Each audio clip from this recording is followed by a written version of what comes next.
on air. Hey y'all, it's Brad Allen, and today I want to talk about a topic that's not really that much fun. It's really talking about money, like how to plan for money, how to budget, and really kind of how to invest in yourself. Every time agents come about, that's one of their biggest things is, I'm going from a W-2, I want to go to a 1099, I'm so scared I won't have enough money to live off of. And everybody's been there. It's just part of the deal, and it's part of how this cool job works, because one day you may make a ton of money, and the next day you might make nothing. So let's talk about why money management actually matters, right? I mean, if you're not good with money, like, you're just gonna blow through it. And if you blow through it, you're gonna be really up shit's creek. And when you're up shit's creek, you don't make the best decisions, because every single closing matters. And not that it doesn't, but imagine a day where a closing gets pushed back a week and you don't have to decide, do I pay my car payment or my mortgage this week because I need that. Some agents, when you're doing deals with them, you can tell they need this closing to happen on this date, even to the detriment of their client. So I think investing in yourself and really worrying about money management is super important. One, we know it's gonna be unpredictable income. We understand that, but it doesn't mean it has to be an unpredictable lifestyle. The other thing is, long-term success really depends on investing in yourself. If you're new to the business or you've been in it for a while, you went through real estate school, which we know school is an exaggeration of a word. You went through some classes. They didn't teach you much about anything other than real estate law and what makes a river navigable and how many square feet are in an acre, right? 43,560, by the way. We all know that one. It's the only one we can remember. But when you first get out of real estate school and you get into selling houses, every dollar matters. And a lot of people don't invest in themselves or real estate or education or anything of that sort. So I think money management right when you start off is super, super important. So there's 5 key areas I think that you should focus on when investing in yourself. And it's never too early to start. One's continuing education. If I were you, I would take every single education piece that you can afford. A lot of times the Realtor Association in your market, if you're part of that, will give free classes. Take advantage of that. Go learn your craft and get a little bit deeper in your education. The other part is conferences. You may be part of a large franchise model that has conferences all the time. Go to them. And here's a little side note, not just go to them to learn, but also go to them to make connections so you can get referrals. So it just brings it back to the forefront. You can never go wrong meeting new people, getting education, and honestly getting out of your city just a little bit. It really kind of helps. The second thing I want to talk about is marketing and branding. I have a couple personal opinions on marketing and branding. I see people come flying out of real estate school and all of a sudden they've got logos and they've got colors and they've got all this. Y'all, just take a second. First and foremost, make sure that whatever you're doing is in compliance with your real estate company and your real estate law. Secondly, if you're gonna do your own branding, your own style and all this stuff, one, I implore you, make it your name. Don't come up with some cutesy team name. People need to know who you are before they know who your brand is. So go with your name for a while. And then if you want to start a group, people will understand the evolution and you can go into a group name. The other thing, please God, just listen to this if nothing else, do not use cursive font. Do not look like your signature. Use real letters that you can see from the road when you're driving by your signs. Like there's a sign on my street. I swear to God, I don't know who the agent is. Every time I slow down to look at it, I can't figure out what their name is because it's in cursive and I can read cursive, but it's just harder to read when you're going down in a car. Digital marketing. I think this is where you really need to invest. If you're one of those people who's like, oh, I don't like social media, cool, get the over it. Like, you need to do social media. We're probably gonna have to bleep that F word out, I get it. But you have to do social media because as you meet people, as you shake hands, you make great impressions with them. You need to have your social media game in check. And I'm not talking 5 posts a day. Maybe it's 2 posts a week. And then content creation. If you love a camera like I do, take some time and hire somebody. One of the best things I can say is if you're in a college town, most of the colleges these days have a journalism school or some kind of business or marketing school. And a lot of those students need internships. So it's kind of a win-win. The third one's gonna be technology tools. Some companies provide technology tools, some don't. Some provide them and they suck royally. So sometimes it's better to go ahead and do your own thing, but you need to have something. And obviously I'm talking about a CRM. That is the first thing that you need to invest in. Go and invest in this because as you build your business, and you can watch my SOI videos, as you build your business, you're gonna need this database of people because it's gonna turn into a business generating mechanism for you. Also, real estate specific apps, right? So yes, there's the easy ones out there like Zillow and Redfin and Realtor.com, and those are good apps, right? But at the same time, it's not giving you all the information that you need. So you may need to, step up and buy some apps that maybe don't come with your MLS access. Some of those, like I like Rigid, which is a really cool app if you haven't looked at, and it allows you to go look at property taxes pretty quickly and who owns it and what happens. And then transaction management software. So I know some people even go as basic as using Monday or Trello to kind of map out how their transactions are going. Of course, your company's going to have something for compliance. You're going to need to use that. But I'm talking keeping track of your business, your potential business, and your pipeline. The fourth part is financial health, right? So there's a couple of competing ideas that I like to recommend to our agents. One, the way I started, and I heard it from a conference way back in the day, is that I opened up 7 banking accounts. I opened an LLC, which was not hard to do. The attorneys can do it for you for a fee. Once you get that, you can then go get a federal tax ID number or EIN number, which is really your social security number for your business.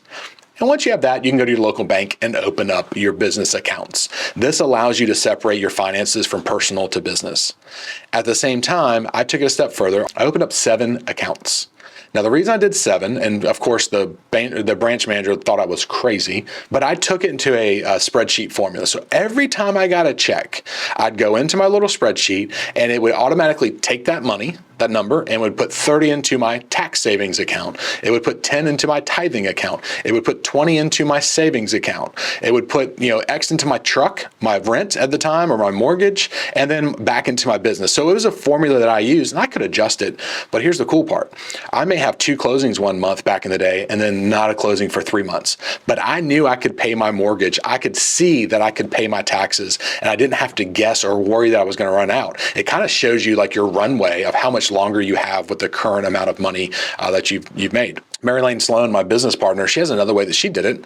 And so she came from the professional world. And what she did is she started, now this was about 20 years ago, so the math probably needs to change a little bit, but she started with $5,000.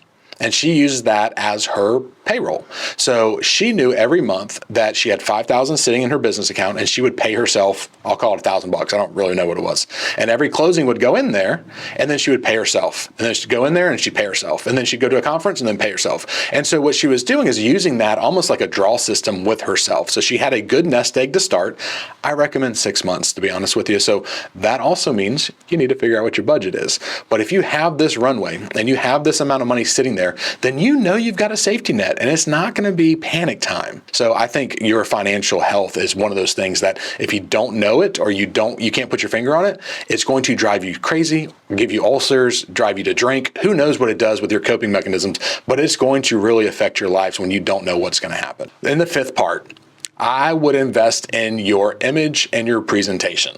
So what do I mean by that? Well, guys, t-shirts, flip-flops, and Hawaiian shirts are not cool things unless you live in Hawaii, right? So my thing is you need to look the part, and you always need to look the part a step above where your clients are. So if you're trying to break into the $1 million market, yeah, you're going to be looking sharp. But most likely if you're just getting in the business, that's really not the case. Gentlemen, if you ever buy something at full price at Joseph A. Banks or Men's Warehouse, like you need to get out of the business because there's always deals going on with suits and everything else. You could probably get 4 suits for $1,000. You get a couple sport coats, interchange them. Nobody will ever know the difference, but you're always going to look sharp and you're always going to look ready. And then ladies, as you know, it's just very basic, but you need to also look the part as well. I'm not talking about high heels. I'm not trying to tell you how to dress, but also you need to look like you know what you're doing. If you look like a schmuck and you look like a slob, people are going to assume you don't know what you're doing. Just like if I go to meet with my financial planner, he best not be wearing a t-shirt, right? That doesn't give me a lot of, good feelings that he's going to know how to spend my money or tell me what to do with my money, because apparently he can't even buy good clothes. So I want to pivot gears a little bit and talk about how should you decide to spend your money when you have a little bit extra, right? So yeah, you got into real estate and your plan right now is just to sell houses, but that's cute. But what happens when you start actually selling houses and you have an overage? What are you going to do with it? What are your ultimate goals? Like, how do you want to achieve those? Do you want to buy rental property? Do you want to buy a new house? Do you want to pay it off? What's your 5-year goals? And what are you doing that's going to help that align with your spending? And guys, I'm telling you, I love to spend money. So I'm preaching from the rooftop here, because if you don't get your finances in order when you start, you're going to run up a huge amount of money in your business banking account. So I really think every time that you make money, you need to take that money and go, how can I make more money with it? Is it investing in yourself? Is it investing in real estate? Is it putting in a 401k? And all of this really needs to have a conversation with your tax advisor. And I'm gonna keep harping on that. If you don't have a tax advisor, you need to go get one. Now, let's talk about tracking your expenses.